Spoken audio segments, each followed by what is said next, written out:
to react. Sometimes they overreact. Cynthia, let's start with what they're reacting positively to today. Let's start with one Isaiah Likely. I understand that there is a Mark Andrews still in the mix. I understand that there are still a lot of targets, routes, all of those things. However, 12 personnel. This is the year of 12 personnel, meaning 2 tight end sets, meaning both of these guys are very playable, very viable options. And if he is available, you should likely pick him up. That's fair. That's a fair statement. What about Bucky Irving? Sing your song. Oh, wait, it's your stock down. It's my stock down. Dang Okay. it. We're going with Amari Cooper here. This isn't really an indictment of Amari Cooper. This is an indictment of what's going on with the Cleveland offense. You had 2 tackles that we thought were going to play. They were ruled out kind of last minute on Sunday. That makes a huge difference. The quarterback was under just a ton of pressure, and it's not going well. So until further notice, you're going to have a very big like sell or at least hold, maybe put on your bench. He reflected like the actual stock market last week, way underperformed, one of the worst underperforms of the week. Absolutely. Oh, I was watching it intently. Now that I'm going to be able to talk a little bit, though. Sorry, I jumped the gun. That's my fault. Now that they're going to give me space to talk, because I never talk. Who am I? Exactly. Roll the B-roll. No, just kidding. No. I'm sorry. Listen, I got ahead of it because I thought we were talking stock ups, and I'm excited to talk about Bucky Irving. Even though Patrick. Sing the song. Nothing's more unnerving than to play Bucky Irving. La-da-da-do. No, I was very impressed with what we saw out of Bucky Irving. I know, listen, and Patrick was trying to bring me back down to earth, and I'm like, not too late. I'm in. I know it's a couple of nice runs, but that's fantasy. That's exactly right. I know that it's going to be a timeshare situation. Rashad White is not going away anytime soon, but what I was most encouraged by was his 3 targets.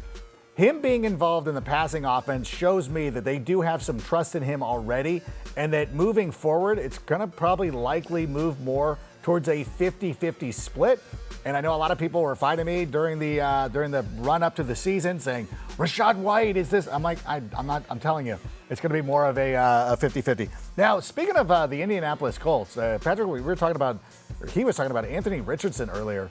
One of the things that it's the lack of chemistry that I've seen with Michael Pittman that's driving down the stock for this wide receiver. Now, I still am a big believer in Pittman, and I think this could be an opportunity to kind of take advantage of some nervous sellers out there who might be trying to move off of Michael Pittman. So if it were me, and especially if I have Anthony Richardson, I would try to find the managers who have Michael Pittman, perhaps play into their fears, go up there and be like, dude, ranks down on Michael Pittman.